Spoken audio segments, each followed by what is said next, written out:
tonight we're gonna make love. You know how I know? Because it's Wednesday. And Wednesday night is the night that we usually make love. Monday night is my night to cook. Tuesday night we go and visit your mother. But Wednesday we make sweet weekly love. It's when everything is just right. There's nothing good on TV. You haven't had your after-work social sports team practice, so you're not too tired. Oh, it's all on. You lean in and whisper something sexy in my ear like, I might go to bed now, I've got work in the morning. I know what you're trying to say, girl. You're trying to say, oh yeah, it's business time. It's business time. It's business. It's business. That's right. It's business time, everybody. Sorry for the confusion there to start with. Apparently, we didn't. YouTube is having a little bit of troubles here. We got a little bit of echo, a little reverb, and we are good to go. As we mentioned last week, the Jeffrey is in Europe with his fancy lifestyle. And you do believe he's in Denmark right now. And then the 3-time is coming in. We're going to talk a little bit about a college week 1 and the NFL kicking off. 3-time. How are we doing today, my friend? Feeling pretty good. Got the first 2 legs of a bunch of parlays for the NFL season hit last night. I'm still golden in 4 of my 6 parlays, so I feel pretty good. So let's keep it going. I'll tell you what, I've been an absolute dumpster fire on any bet that I've taken so far, which is weird. But, you know, if you remember the group chat I sent out, I said Florida State 16.5, right? So I'm like, well, that seems a little crazy. So I'm like, I'll just take them first half. No. Jeffrey is here in spirit. So let's get into it. It was a rough week here in Florida for college football outside of UCF. Yeah. Yeah. Gators get absolutely dismantled by Miami. Now, obviously, this is sending a lot of ripples through Gator country, and Billy Napier did not help with his comments saying if we just focus on football and ignore what the people in their basements are saying, we can get better. Billy, you are in big-ass trouble. Obviously, Gator Nation has not been relevant since Tim Tebow. I'm just going to put that out there. Gator fans, if that hurts your feelings, it hurts your feelings. But guess what? We have not been relevant since the late 90s. I take that back. 2006. 2000s, yeah. So basically since 2010, right? So we're talking about 14 years of irrelevancy in Florida, and that's just not going to cut it. The Florida Gators fan base demands more. The bullseye is right on Scott Strickland right now, and of course, Billy Napier as well. You know, a lot of people ask me, like, Tyson, well, what do you want to see? What's the big deal? Listen, Miami could very well be a national contending team this year. I will give them that. They have bought an expensive team. I think they've spent the most money. I think they have something like $5 million or something this year on people on the field. That seems low. Yeah, probably. I don't know. I think that was just what they signed in the offseason. I don't know. Anyway, Miami has a lot of people on, a lot of good players. And Cristobal is whatever you want to call him. You know, he can get stuff done at times. He obviously is coming off a couple bad years. But Miami and the University of Miami, you see progress. And the Gators had a top 10 recruiting class last year. They got a top 10 recruiting class next year. And we have no progress. That is why people are asking for your head, Billy. Not because you lost to Miami, but because you got absolutely curb stomped Miami. And once again, you looked like you didn't know what you were doing. The play calling was abysmal. The team was not ready to play. Numerous just penalties that should not have happened. Undisciplined team. It's really bad. So we're 3 years into the Billy Napier experience, and I have yet to see any progress. And that right there is why they are calling for your head. Gator fans, I mean, we're down bad. I just Graham Mertz gets out with the concussion. So yes, as Jeff pointed out, it is DJ Lagway time.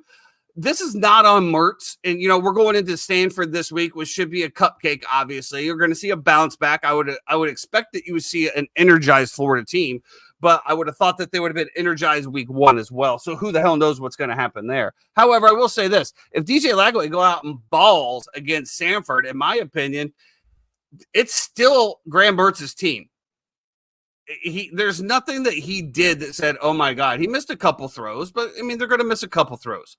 I don't know where we go from here. I think that the fact that he's got a concussion and that now we're going against the cupcake team, I think that that's even worse for the Florida Gators because it's just going to create more dissension. There's not going to be a clear cut. I think DJ is going to ball this week against Samford. So, of course, the fan base is going to be calling for him to play. But let's not forget, Graham Mertz had a great year last year. I do believe he finished in the top 2 or 3 in completion percentages last year. The kid can ball. The kid can play. Unfortunately, he's got a concussion this week. He's not going to play against Samford. And this is just going to spin the entire Gator Nation down this rabbit hole. It's not good. I don't know if you watched any of the game or seen anything on the message boards, but we're just an absolute shambles. We're just shambles. Shambles. Absolute shambles. Well, hold on. Let me oh, there we go. I could do that. They didn't look good. I'm not going to lie. They did not look good. You get stomped like that in the swamp, which I plan on going to see UCF play them there. I'm looking forward to that. Be my first trip up there. But, I mean, Miami comes in and in front of your recruits is saying, don't go here. Come to Miami. Come on. Come to South Beach. Let's go. You should see what's on the field. And they did it. They absolutely curb stomped them. And it was not even close. I mean, I think at one point it was a close. I mean, they might have been within a touchdown, but then Miami just pulled away and said, see ya, kids. Go back to the drawing board. Go back to playing in the sandcastles. We're gonna go play with the big boys. And like you said, I think Miami does have a shot at the playoff. I mean, we're all gonna, we're over analyzing after week 1, but the ACC, Clemson was supposed to be the cream of the crop.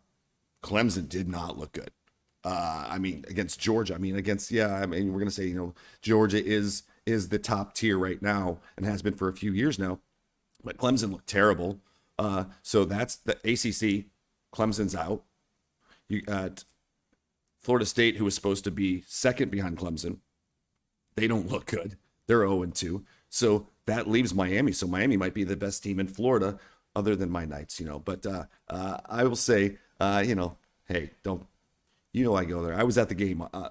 Last Thursday. It was a blast. It always is. I saw a short reel from somebody that posted because they were there. They're like, "What the fuck is this?" I didn't realize that you actually have a national championship in the stadium where you declared, what is it? Absolutely. 2000 whatever national champions. National champions. Yeah. It's acknowledged in the NCAA record books that UCF won it, so they put it up there. Absolutely. What do you mean it's recognized in the record books? It's acknowledged in the record books in NCAA. Whose record book? The NCAA record books. What year was it? 2017.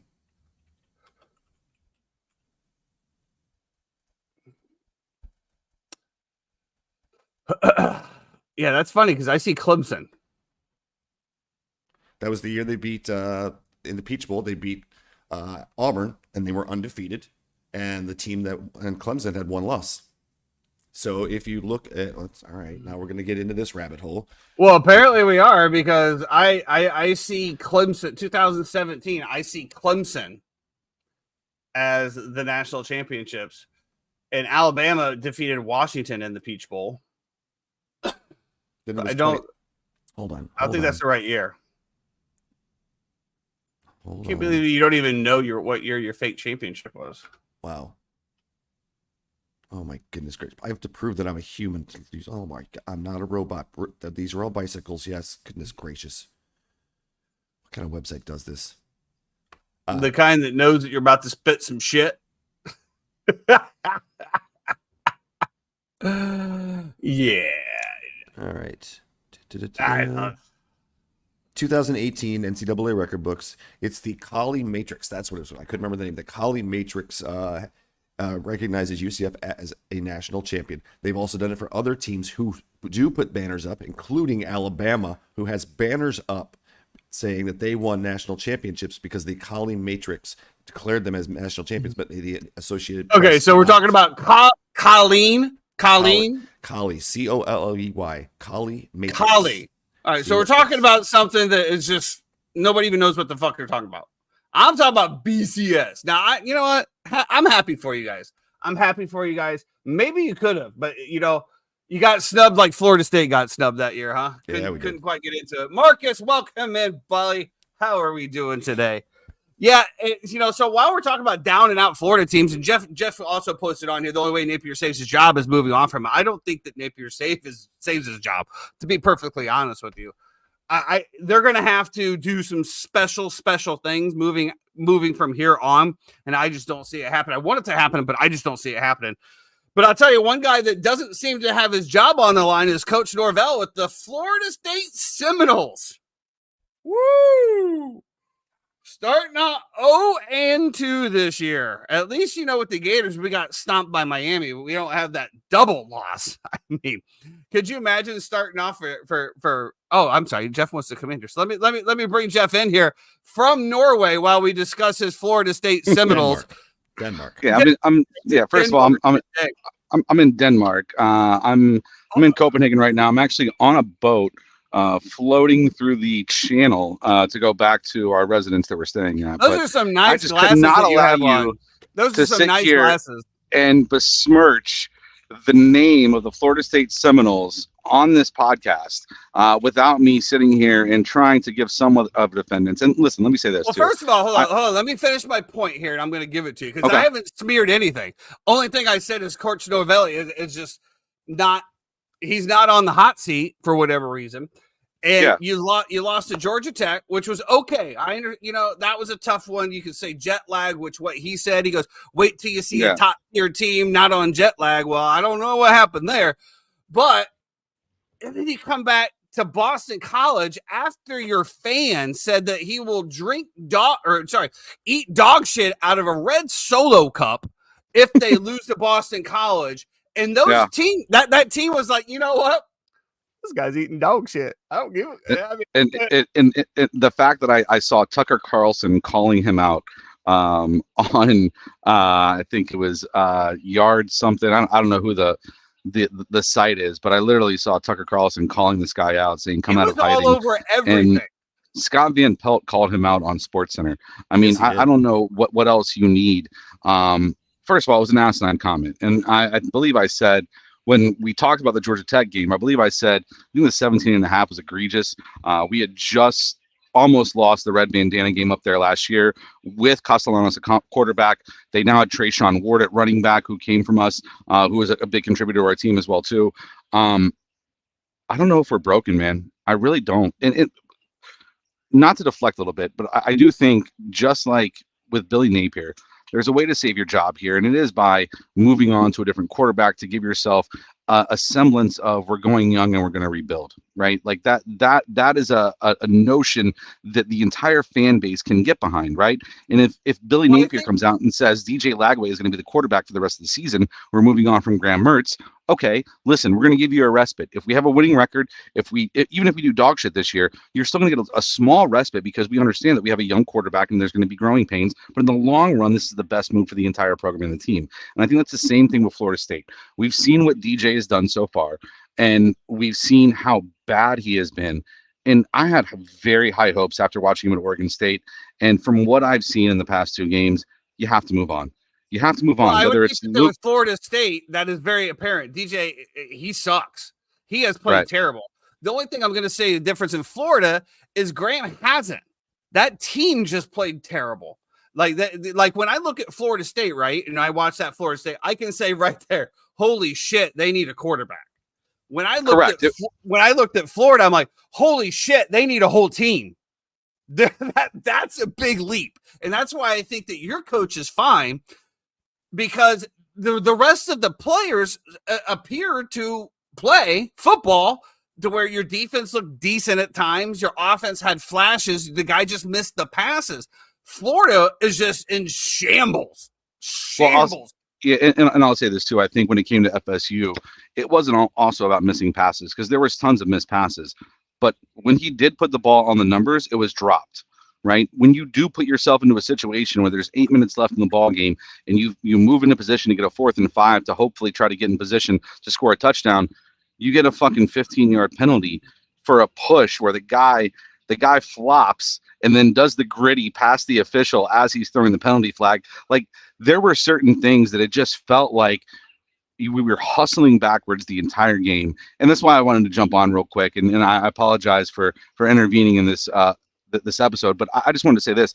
I felt like the past 2 games, Florida State has hamstrung themselves so hard between penalties, between just random weird decisions, between Norvell and different other people. Listen, Norvell obviously is going to be secure in his job. However, there is a sense of the fan base. Like, you heard them chanting, "We want Brock," starting in the second quarter of that game. And the chants got louder up until the fourth quarter. There is a definite split right now. And even people who said they followed this team for years and years with Norvell after Willie Taggart, there is something that has happened in this game or in this season so far that has literally shifted the direction of the program to the point where people no longer believe anymore. And that's a tough thing. And that's why I say, listen, go with the younger movement, get Brock Glenn, get Luke Krummenkirk or whatever his name is in there as quarterback, and let's just move on. And let's just cut, we're not making the playoff this year. We're not winning the ACC this year. Beat your rivals, try to get there. You have the end of the season, grow through these growing pains right now, and just try to get better. Well, I think that's going to be the toughest thing for Florida State is what you just said. You lost your first 2 games. There's probably a 99% chance you're not making the playoffs. So how do you keep these kids motivated? How do you? The sideline is broken, bro. People who talk, they say this. But here's the deal: they're getting paid regardless, and that's where the whole thing to me just gets murky because, like, what do these guys have to play for anymore? They know that they're probably not making the playoffs, so and essentially the season's over 2 weeks into it. Or really just. So I want to say this too, is that I felt like it was the same way last year, right? In terms of guys who were getting paid, right? We were paying Jared Verse and we were paying Brandon Fisk, the same thing that we were paying Darrell Jackson right now and Patrick Payton and these different guys. However, the difference is that you had a quarterback to rally behind because you had a guy in Jordan Travis who everybody wanted to see succeed throughout the entire program. Now you bring in a 1-year transfer in DJ Uiagalelei, who has so far been absolutely terrible throughout the first few games. And where are we rallying behind that guy to want to push him through or want to play for him? We can want to play for Coach Norvell. But you can rally behind them, but at the end of the day, you're still not going to compete at the end of the year.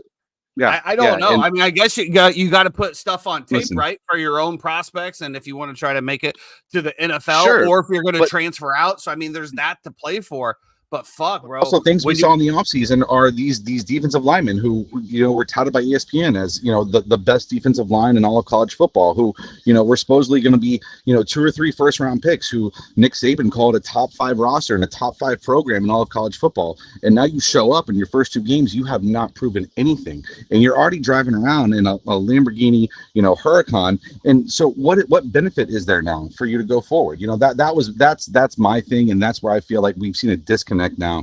And I never thought that I would get there with you on NIL, but after the first 2 games, I'm starting to turn a corner, and I want to get back to the States because it's been tough being over here for the past 10 days. I will say what a beautiful trip, and I'm glad that you're getting to do it with your wife before we let you go here. But I have to say, my wife said, "Jeff's over there in London doing this." I go, "Yeah," and she kind of looked at me. I'm like, "We will never go anywhere during week 1 of college and week 1 of NFL. Like I don't allow her. We don't travel. We don't go on vacations. We don't go anywhere during NFL season. We just don't. And if we do, it's like a short in the middle of the week type trip. So that's me to you, dude. Probably a good thing that you weren't around, here during this Florida State, implosion. And let's just hope the Bucks and the Bears are good this year because college is already done.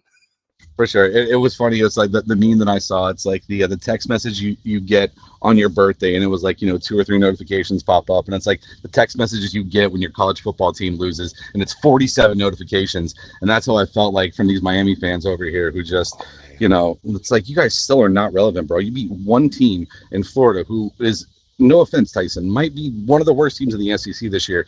And now you're standing thumping your chest. Go out and play week 2. Go out and play week 3, 4, 5, 6, 7. I want to see how Mario does in certain situations, high leverage situations. I still don't fucking believe in Miami as a team. But however, they looked really good against Florida as well, too. So it's tough to say. Anyway, I hope you guys have a great fucking show. Hope everybody enjoys week 1 of pro football. And I look forward to being back hopefully next week very, very soon. Safe travels, Love my you friend. guys. We'll see you back here on Wednesday or Be good. Wednesday. Tuesday. Well, I'll be back on Wednesday for the show. All right, sounds good, buddy. I don't. How All right, did later, boys. Wednesday get up here? Oh, wrong one. Oh my goodness! Thank you for Jeff for dialing in from the Norway to give his thoughts on Denmark. Florida State, Denmark. Why do I keep saying? You know what? I watched the last seasons of the Vikings on Netflix. Love that. Okay. Yeah, I think that's why. But yeah, you brought it up. You know, Georgia looks absolutely good. Clemson, I said it before on the last. Dabo Swinney and his mindset regarding all of this is gone. It's just gone. I mean, you can say whatever you want to say. To me, Clemson is just a team that can't compete with the big boys anymore. He has 0 starters that came from the transfer portal. 0. I don't know what he's doing on NIL. And he's proud of that. He said, I don't recruit people to come in and as transfers, and he's proud of that. But and that's how you're not going to win. Taking the Johnny Manziel approach doesn't work, man. You got to use. Well, players. you know, I will commend him on a few things. You know, in his principles, as far as like, you know, they have like a 98 or 99% graduation rate, which is awesome. That is important. But at the end of the day, some people aren't there for education. Some people are there for a stepping stone to the next level. And they don't care about their college because let's be honest as well, if I make $5 million during my college career on NIL through 4 or 5 years, and I don't make it to the NFL, or if I don't have that, I can always go back and get my degree. Right. But my time to make money is now. While I'm an athlete, while I'm a prime athlete, is now. Not 4 years, not 5, not 6, possibly. You know, the percentage of college players that go pro obviously are very, very small. So within this age of NIL, it's now, man. So if I'm getting paid $2-3 million a year or $1 million a year or whatever it is, do you really think I care if I go to classes? No. Do I really need to learn about social economics or the brainwashing, whatever these professors are trying to throw at these college? No, absolutely not. I'm out in my Lambo. I'm at parties. I'm finding some females or males, whatever their preference is, and I'm having a good time. And I'm truly enjoying college. Imagine when you went to college if you had $1 million in your bank account. I will tell you this. I'll tell you this The real quick debauchery. story. Oh man, I'll tell you this quick story. So I went to Western Illinois, which is 1AA. In the late '90s, we were one of the top 10 teams in the country. We were always going. Tony Romo? That's Eastern. And we were known as being a transfer school. Now back in those days, if you transferred from Division I to Division I, you had to sit out a year. There was no portal. So what we did, and we were very, very good at, was taking players that just couldn't crack their big school and take them and bring them down to 1AA. No, didn't have to wait. And you played right away. We had Ron Dane's backup was Aaron Stecker. He ended up being the Walter Payton Award winner and being basically the Heisman of 1AA. We had Ed Hartwell, who was the backup at Wisconsin linebacker. He played 9 years in the NFL. But we got this one guy my sophomore year. His name was David Bowens. If you don't know who he is, you can look him up. He was the Big Ten Freshman of the Year in 1997. David Bowens didn't go to class. Transfers to Western Illinois. He's there to play football. That's all he's doing. He's driving around in a Navigator that was paid for by a booster, wearing all his Michigan gear. Doesn't go to class, doesn't care. Season ends, he leaves, gets drafted, played 10 years in the NFL for the Denver Broncos. But then that's the mindset that those kids have. I'm here to play football, and that's it. Yeah. I mean, like I said, and the more than he didn't even have $1 million in the bank. I mean, he might have had a couple $100,000, but he didn't have $1 million. Like I said, at this point, they're paid players. So why even incorporate college? No, just treat it as a business. They're no longer student athletes. They're just athletes. They're paid athletes. Yeah. Well, what a shambles of week 1 for Florida and Florida State. Not so much UCF. I will say this. I was there at the game. They did win 57-3 and cover the spread, which was 59.5 for the over/under, and they covered the spread. But I've been a big proponent of UCF for many years. I was a high school. I did a lot of high school football here in Orlando, so I've seen a lot of kids go on, have great success. I got to see the growth of Mackenzie Milton. I've got to meet him many, many times. I've got to be there on the field. I've done a lot of stuff with UCF. They have a transfer in this year. His name's KJ Jefferson. He's in his 6th year of college football. You might know him from Arkansas. Great player at Arkansas. Hasn't had the best last couple of years. I'm not going to lie. He looked terrible. He looked awful. Had zero confidence in the first quarter. Thankfully, UCF has a stable of running backs that ran for 454 yards, including RJ Harvey, a local kid who's been is on the I don't think it's the Walter Payton Award, but there's another award for the best running back in college football. He's on that watch list. They've got a couple of great wide receivers. Kobe Hudson is another. He's one of the top guys that people are watching. So I'm excited. I just hope he gets his head out of his where, and it's gonna be a fun season to watch. Not for Gator fans, sorry, but You know what? We still have hope, though. That's what I was trying to say. Like in regards to Jeffrey, yeah, we lost to Miami. We were supposed to lose to Miami. Did we have hope? Yes. Did we expect to put out a better thing? But we were supposed to lose to Miami. And as far as Gator fans, I think the majority of us were expecting to lose, but we just wanted to see a team that was going to fight, and they just got rolled over. I don't think you guys are favored in any of your games, your remaining games. Well, this week we are. Oh, against Sanford. Yes, true. Yes, Sanford. Samford. Sorry, Sanford. Before Jeff types it in there, it reminds us again. Yeah, Sanford. But with that being said, if somehow they can right the ship, I mean, we still have a path regardless. I mean, regardless of how bad the gauntlet is, at least we're not Florida State, to where Florida State's out. They have no hope. They have no hope of entering the playoffs. If Florida somehow gets their shit together and picks up, I think that they can get in with 6, maybe even 7. I think they still get in with that schedule, the toughest schedule in the history of college football. If you come out of that with 6 wins, possibly. I'm not expecting it, but at least I have a little bit of hope moving forward. So it's going to be a big week here against Stanford. We'll see how DJ does. We'll see what Coach Napier has these kids ready to go. And we'll see. Florida State, thankfully, has the week off. And I do believe UCF is also playing a cupcake. I think they're like 22.5-point favorites. Houston State. Yep. Yeah, so we'll see what happens there. We did have the NFL Week 1 kickoff last night with Lamar Jackson and Patrick Mahomes in Kansas City. And what a great, great game that was. We saw some really, really good throws. I'll tell you, the Ravens are in trouble with that offensive line if they don't get things going. I mean, I thought I was watching Justin Fields out there because I saw the same shit from Lamar Jackson that I saw from Justin Fields, except for he just had a few more runs. He missed the deep ball throws. Lamar Jackson missed every one of those, and everything else was just dink and dunks. I mean, there was nothing really to like get excited about if you are a Ravens fan. I don't know. The scary part for me was the Kansas City Chiefs. Xavier Worthy looking good. Rashee Rice looks like he's put it together. I mean, they didn't even really use Travis Kelce. And it seemed like they were just explosive and running the ball down. I think that the league is in trouble. I think Kansas City has a viable opportunity to go three-peat here. I just think that they looked really good, man. They looked really good. We're talking about week 1 here, man. We're talking about there was no rust. Both teams go down and score on their opening possessions. There was no rust. There was very few drops. It was a pretty clean game all around. Like I said, Lamar Jackson's running from his life. I know that offensive line has just been put together and they have some work to do to get around those types of things. Obviously, if you have Lamar Jackson in fantasy like I do, that was an absolute beast night. Two of our leagues, yeah. Yeah, congratulations if you have him there.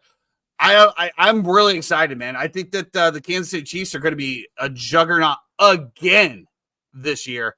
The Baltimore Ravens, they look really, really suspect. Did you get a chance to watch the game last night, or were you working? No, I got the great schedule this week. My days off are Thursday, Sunday, and Monday. Oh, that's perfect. Perfect. So I got to watch. I watched the first half at home. I watched the second half at the old watering hole. First half, the one thing that kind of I really took away from it is I don't know if there's a new something that the referees are looking for this year, but I guess they're looking at the offensive line, the way the tackles have been kind of creeping back a little further. They called 3 penalties on the Ravens in the first quarter for Ronnie Staley, who's an all-pro and knows exactly what to do, for him being lined up in the backfield, legal procedure. Now, the crazy thing is, as soon as Kansas City gets the ball, I'm looking at the same exact formation. And they say they want all the guards and the tackle like this. If you watch when Kansas City came out, Jawan Taylor, another local product, his hip isn't even on, or his head isn't even on the hip of the guard, and they're not calling anything. And I'm like, somebody posted the Chiefs' best player, and it's a ref in a red and white striped shirt. And I saw that. I was like, it's true, because they weren't calling it. And Harbaugh's going nuts. He's like, why are you calling it on us and not them? Be fair. Be accurate. If you're going to call it on us, you better call it on them. And he's pointing right at the line. You can see him. Look at this guy. Look at this guy. The ref's just shaking his head. And it's like, I understand the Chiefs are one of the best teams in the NFL. Yes, they are 2-time defending champions. They don't need help. They don't need help. You don't need help. They don't need help at all. It's unfair if it's 12 against 11 or 16 against 11, for how many officials there are. It's unfair. Patrick Mahomes once again gets a roughing the passer call. I thought it was a little suspect, but the one guy went low, but he was pushed down. But that's fine. Mahomes looked good. Xavier Worthy, holy crap! First touch takes it to the house. 2 touchdowns. They're gonna have problems with him. Every defense on how do you guard that on a crossing route? Because you can't guard him man to man, and if you go zone, it only takes a split second for Mahomes to throw it in between that zone, and then you got to try to catch him when he's got 3 to 4 yards of space. Wow! And I think the only thing that's going to cover Rashee Rice is his legal problems. That's the only way he's going to get stopped, because I'm glad you said that, because I do have a bone to pick here with the NFL and our mainstream media and NBC. Because while I was kind of paying attention to everything, I wasn't not, but I heard it twice. I heard it with the punter, and then I heard it with Rashee Rice in regards to the punter. Like, well, he was signed, after this, he had domestic abuse allegations, was charged, was let go. Why does that fucking matter, man? The guy's innocent. Like, you could have come back and said, hey, they signed him after he beat false charges. How about that? And then, of course, you go to Rashee Rice. He's like, well, he's facing, felony counts of this, that, and the other, but he's still here. Like, bro, everyone knows what everybody's facing. It just seems to me like anytime that there's a piece of dirt on somebody, that's how they're introduced. Well, this is Jeff. He's back over from Denmark where he was accused of raping somebody else, but yet he's here playing. Whoa. I mean, it's just... But that's what they're doing, man, and it really pisses me off. It really does. It's like Ariza. The reason they brought it up with Ariza is because they show a graphic that says was drafted in the 2002. This is his first game, and some people, casual fans who may not know why, say well, why is this guy? Did he miss 2 years? Did he get injured? No, he didn't get injured. Unfortunately, he had false allegations against him. But that's the thing. It doesn't. They don't say false allegations. They said false allegations, and they said he said the word false, or he said was accused. He said there was a false allegations, and they said there was a civil lawsuit that has also been dropped due to the allegations being false. That's what they said last night. Well, then I'll take it back a hair. But the Rashee Rice thing, he did say that he is facing felony charges from a racing incident that happened in Dallas where people were injured, and that his legal troubles have not been fixed, but he is still playing right now. Yeah. Well, if they did say that, then I will take it back. But it just seems to me like anytime somebody has anything going on, it's just that's what we stick on. And I don't know. But anyway, back to football. What a game. What a great way to kick off the season. I'll tell you. Hell of a way to lose. We were all sitting there at the edge of our seats when Likely caught that ball, and my goodness, I thought, tough. Hey, as again, somebody that had Lamar Jackson, I was rooting for that. Like, dude, could you imagine that would have put him over 45 points for the match? So I was like, did you see Harbaugh's instant reaction as soon as he caught it? Go for 2. Let's go for 2. He looked up and said, "Stay out there. We're going for 2." It's the first, like I said, I like it. It's the first game of the year, man. You're not going to win. You're going to lose anything by this game right here. It's not going to knock you out of the playoffs. I loved it. I know. Was it 2 or 3 times they went for on the 4th down? Yeah. I said, this is the first game of the year. You're trying to make a statement that you believe in your team and can get it done. My biggest thing is the receivers for the Baltimore Ravens. I mean, where are they? Who are they? You have Zay Flowers. Zay Flowers looked good last night. I think Rashad Bateman looked okay. I mean, Likely. It's basically Zay Flowers and Likely. That's it. Where's Mark Andrews? I think Mark Andrews caught one ball. He caught more than one because I have him on one of my squads. He was 3 for 34. No, that was no. Hold on, that was Travis Kelce. Sorry, he was.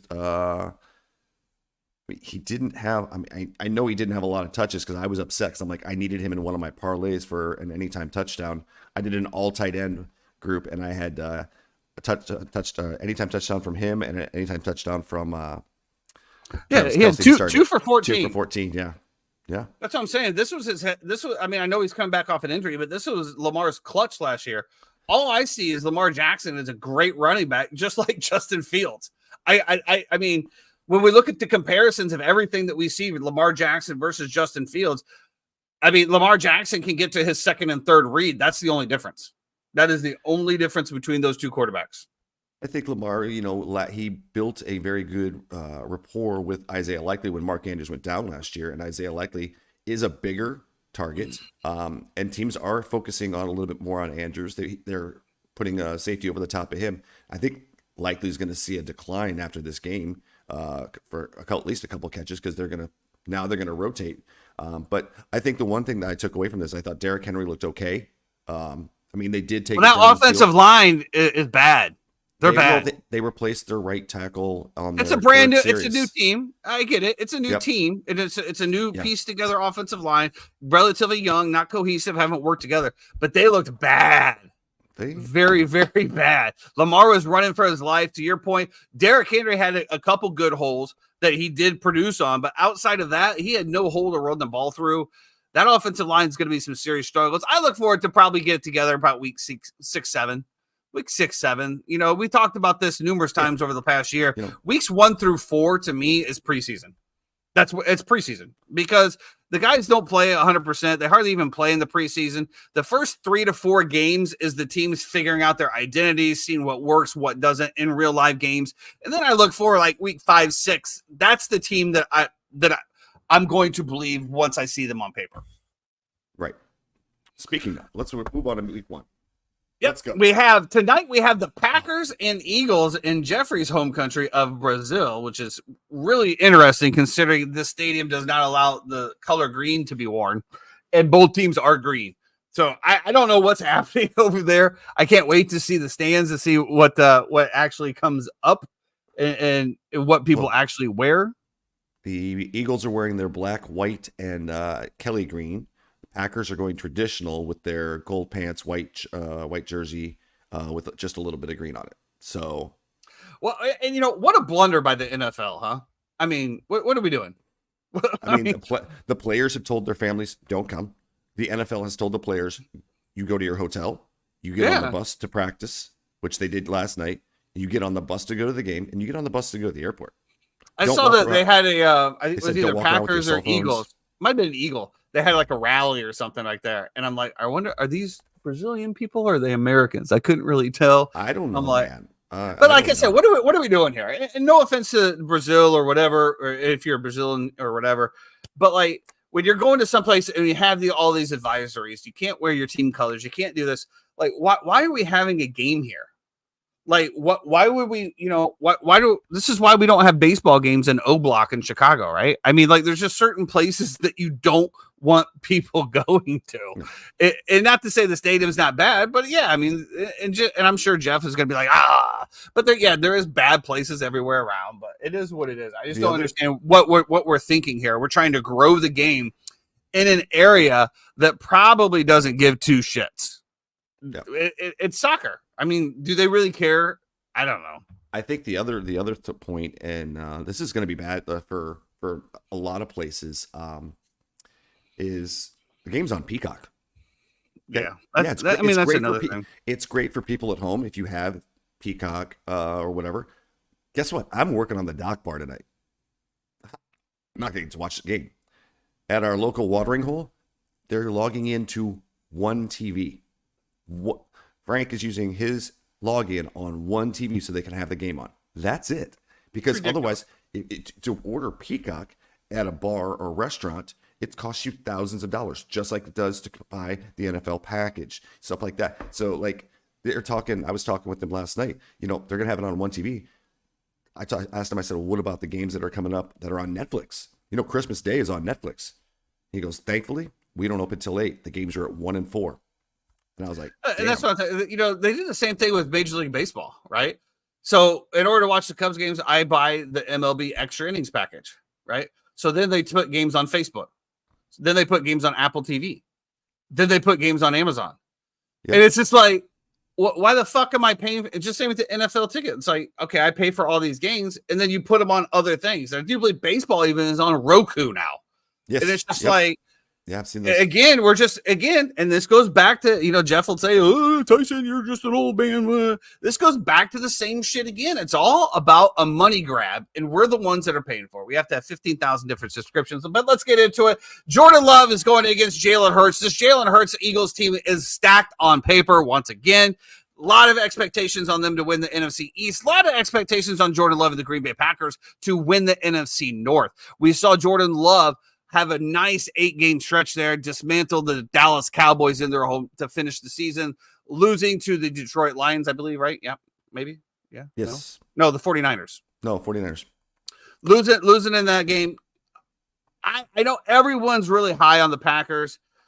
I think my own personal bias is just getting in the way here. I don't think that they're going to come out of the gate just on fire. I just don't. They're not going to come out of the gate on fire. I like the Eagles here. The spread is down to 2.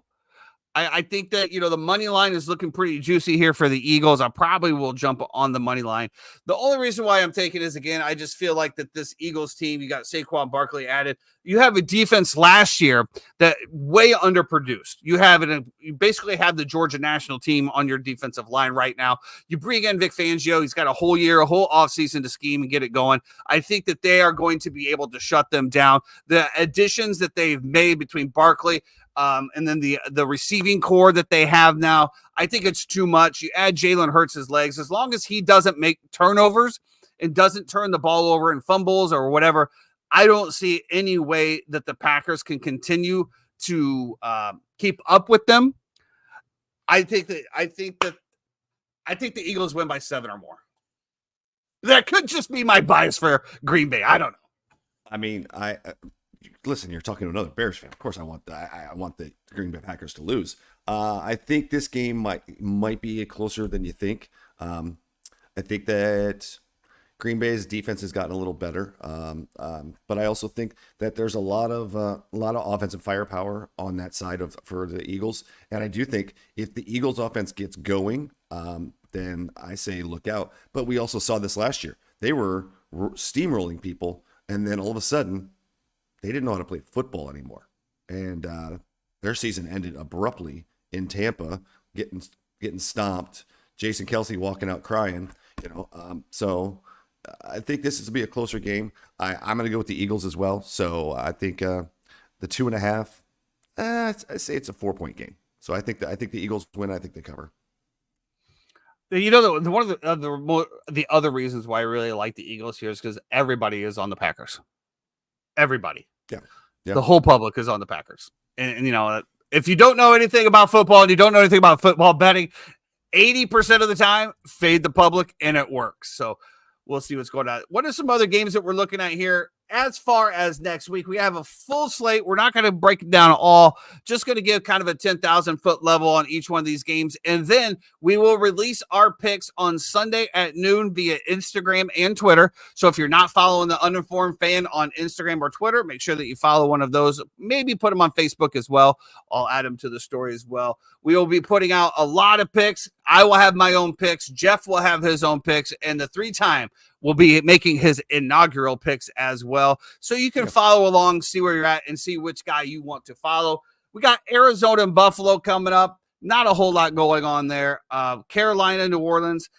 I don't know. If there's a certain game that you're thinking about, I'm just going to jump right over here to our Chicago Bears at home against the Tennessee Titans. The spread is 3.5. The under is 44.5. I really don't know what to expect here. This is why I don't really like to bet week 1.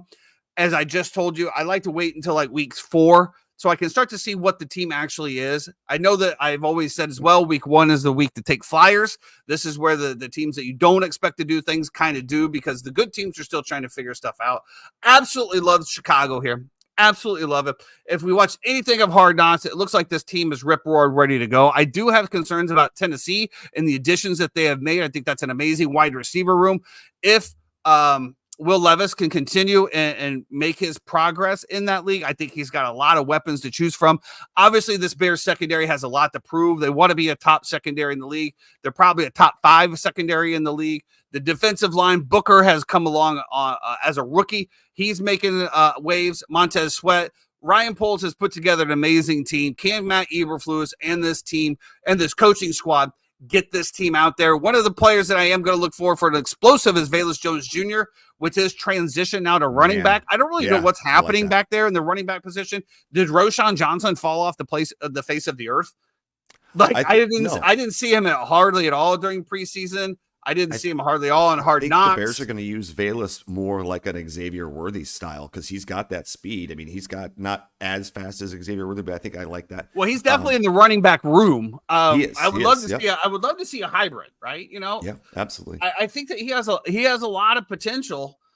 Can he continue to catch the ball first, or can he run it? But again, so we're starting off with who's the starting? I can't even think of the starting running back. Caleb Williams. Or starting running back? DeAndre Swift. So we got DeAndre Swift. You got Khalil Herbert. You got Velus Jones Jr. and you got Roschon Johnson all in this backfield. Yeah. I mean, I like the idea of fresh legs. I really do. Yeah. That's a lot of fresh legs. So I'm very curious to see how they can put him on there. And then I would like to see Velus Jones Jr. also in the slot to give Rome Odunze a break or Keenan Allen. I think that we can all just say as Bears fans, we're just excited. We're always excited at the first year, right? We have a little bit of a hope. And, usually that's gone by week 5. By week 5, we're ready to roll up. We're on to the next year, whatever. Where are we going to pick in the draft? We're already targeting. I think this year, the expectations are way, way higher. I don't know if that's going to put a lot of pressure on it. I know Caleb Williams said in Hard Knocks he doesn't get nervous, but we did see those first couple drives at home. He didn't look right. He shook, and then, of course, he settled down, come in. I do believe that quarterback room is absolutely amazing. I mean, Bears by 40? I mean, is that realistic? I will tell you this, Tyson. I had yesterday off, like I said. I fell down a rabbit hole. I woke up in the morning, start doing my errands and stuff like that, and cleaning my place. And I saw somebody say, "Did you see the ending of Hard Knocks?" And unfortunately, I don't have HBO, so I did not watch. So I was just catching clips of it every couple of days. I'd catch a new clip on Twitter, on Instagram. Somebody would post. I fell down it, man. I sent it to you yesterday. I went on Twitter and just typed in Hard Knocks in the search. And about 11 videos popped up, and man, I sat there and I watched every single one of them. The one that stood out to me, they show is they're doing 7-on-7, then they go 11-on-11, and it's Caleb Williams, and you see throw, catch, and then the camera, and then the editing, boom, it goes right back to behind the quarterback. Boom, he makes another throw. Boom, goes back, and it's doing this, and it's going back and forth, and I'm watching this, and I'm watching these throws. And there was a throw where defensive end flushes Caleb Williams out to his left, and he does a little spin, sees DJ, fires a pass. DJ is into his route, stops, and as he turns, the ball is right there on him, and it surprised him, and he went, "Oh, crap." And they're like, "Good throw, 1-8, good throw, good see, Will." And I'm like, oh my God, like I literally got chills right now thinking about this. It's scary as a Bears fan. I mean, I'm a Cubs fan, I'm a Bears fan. I've bled this my whole life. I'm excited, but man, we're in shambles, man. We're in shambles. I don't want to be in public watching this game because I'm just, if something happens. I definitely will not be. I'm going to hang out with Ian. We've decided we don't need to spend money because in 2 weeks we're going to Chicago. So we're like, we're not going to spend money. So I'm going to go to his house. He's got a big ass TV. We're going to put the games up on the TV. We're going to have one game on the computer and we're going to eat steak and sit there and watch our teams and just be like, you know what? I don't need to be out because we will get in trouble. And so I think we're going to be okay. I really do. I really think we're going to be so. okay. Biggest thing that I'm watching for is that Bears secondary. Can they continue to live up to the height? Can Jalen Johnson, Tyreek Stevenson, those boys continue to shut them down? That's what I'm looking for because that is a good receiving core. That is a good receiving core, and they are going to make plays. D-Hop is questionable. D-Hop is questionable for that game. Even without him, that's just they put together some good stuff over there. I'm not going to go too much, as far as but I can tell you right now that I will be on the Bears at some point. Absolutely. As a matter of fact, I've already put the bet in. I just did. So I have. You don't want to see what my Hard Rock looks like right now. It is. I've fallen down another rabbit hole of parlays, and I have a few parlays, and I'm not talking like one or two. I'm talking like 9, 10. I've got a 16 leg parlay of anytime touchdowns. And I like it. It's bad. I spent all Wednesday night doing that. I spent last night doing it again. Let's go. I'm ready. I'm in. So the other games that you mentioned, I already hear that the Steelers are talking. Steelers Falcons. Atlanta favored by 3.5. They're at home. They're already talking that Russell Wilson might not be able to finish the game with a calf injury. So they said Justin Fields is ready to go. We'll monitor that situation. I like Justin Fields on that team. I think that he's going to get it over. I mean, he's got to win that job over. I mean, I just think that offensive line of Pittsburgh Steelers, it's right up Justin Fields' alley. He's been running for his life the past 3 years in Chicago. He knows what it is. It's the same thing that we saw with Lamar Jackson. You're going to have a mobile quarterback for an offensive line that can't protect him. Russell Wilson's just not it. I mean, he's already been strained. You saw it in preseason. He couldn't really get around and get mobile. I just don't feel like he's going to be able to sustain it. And like you said, he's already got, he didn't practice. He's already got some kind of a hamstring tweak. I think that this is something that Mike Tomlin had to say. He had to say that, hey, we're starting Russell Wilson. You can't start Justin Fields. And then all of a sudden, all the chirps is like, well, we have Russell Wilson back here. You have to start the veteran first. You started Russell Wilson first, and then you also have the future behind. So there's one of those things you can go into it, but it's tough to come back. And I think that they made the right decision there. Again, 3.5 out of Atlanta. I don't know. This is one of those things. I don't know. I picked up Atlanta as a secondary defense on one of my fantasy teams. I think that they're going to have a very stout year. I'm really curious to see how that defensive line is going to eat up the Pittsburgh Steelers offensive line. And can they do anything? That's going to be my biggest question. I don't know. With the pickup of Matt Judon, I think that's a good one. I think there's some intriguing matchups that I'm looking at this week is Texans Colts. I think that's 3 points. Houston favored by 3 in Indianapolis. This is your time for your boy AR to shine. What can he do? I think that's a great matchup. Jaguars Dolphins, another 3.5 point favorite. Miami favorite at home is the Jaguars. Is this finally the Trevor Lawrence we've been waiting for years? I think that's a good matchup. I think the Dolphins, the Dolphins defense is what's giving me questions because they've lost so many players to injuries for last year that aren't back. Or they've got 2 rookies starting, one on the secondary, one on the linebacker. So I think that's interesting.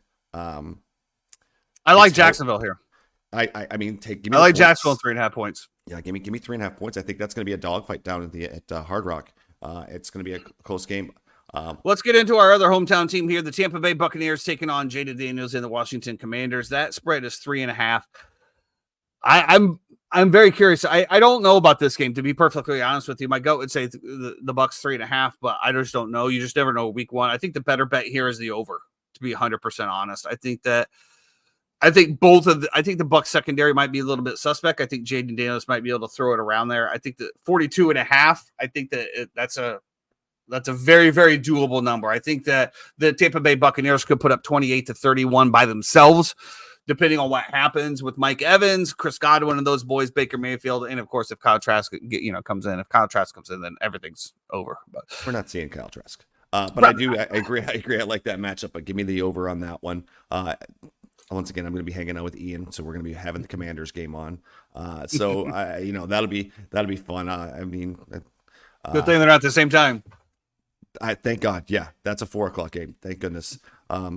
Cowboys Browns really is one that intrigues me because we don't know what Cleveland is with Deshaun Watson. I mean, we saw a glimpse of it last year, and then Flacco came in and took over for him because he was injured.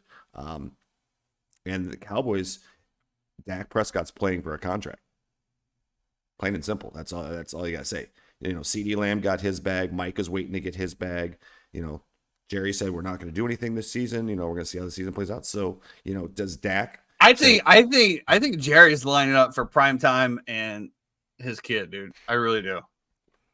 I hate to say it, but I just feel like it is. He just sat down with Stephen A. Smith and was basically gushing over Deion, how he's always admired him, everything. I don't know.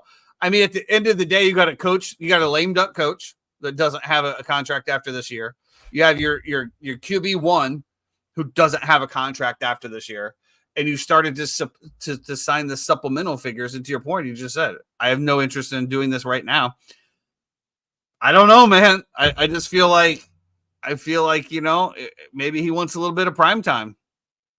Listen, Prime's won most of where he's won. Okay, you know, he won at Jackson State, did a great job there. I don't think he's proven anything in Colorado. I think it's a big game for Colorado this week. It's their rivalry game against Nebraska. It's on Fox, Big Ten on Fox Saturday night. So I think that'll be a great game to watch. But I don't think Prime's ready for the NFL. I really don't. Granted, he wants to coach his kids. You're not going to coach your son in the NFL. Okay, listen here, LeBron. You're not gonna do that. It's possible. It is. It is possible. Other games that don't intrigue me. Minnesota favored by 1.5 over the Giants in New Jersey. Interesting. I think the Minnesota Vikings are going to be pretty good this year. I think they're going to be better than people think. The Giants are just absolute shambles. So I don't know what's going to happen there. It's Hell Week in LA. Chargers, Raiders, another shambles. We'll see what happens with that. We're going to have all of our picks, as we said already, out on Instagram on Sunday by 12 o'clock Eastern time. Follow along. We'll see what happens. I mean, obviously, there's going to be a lot of stuff going down. We are excited for this NFL football season. I am very excited. Like I said, I just hope that the Bears and the Bucks are good because, at least for myself and Jeffrey, our college teams are in shambles. So we really have nothing to root for all Saturday. So please don't let me lose my Saturday and Sunday off the rip. Just please. just show up, be a team, and win. That's all. Just win. I don't know. Anything to wrap us up with there, J-Time? I think that's it. I'm ready. That's going to do it for us tonight. Don't forget, we also, like I said, Eagles, Packers tonight. Let's go Eagles. We'll never root for the Packers. I'm not doing it with my bias, but the Eagles win, and I think that they win this one easily. I think that they come out. I think Nick Sirianni is going to have this team ready to roll. Obviously, we lose Jason Kelce, but it's a big thing. But I think that the disrespect and the way that season ended last year, I think has lit a fire under this team. I really hope you have the Packers that came off of a super high last year, maybe a little bit of letdown weeks 1, 2, and 3. We'll see what happens. Until then, we'll be back Monday. I don't know if Jeff will be here, but me and the 3-time will definitely be here Monday. Recap all of the weekend action and get you ready for Monday Night Football. Make sure that you follow those picks. We're going to make a lot of money on the NFL this week, and if not, we're going to lose together. How about that? It is what it is. Let's go. If you're out driving over the weekend, please, for the love of God, stay out of the left-hand lane, and we'll see you back here Monday.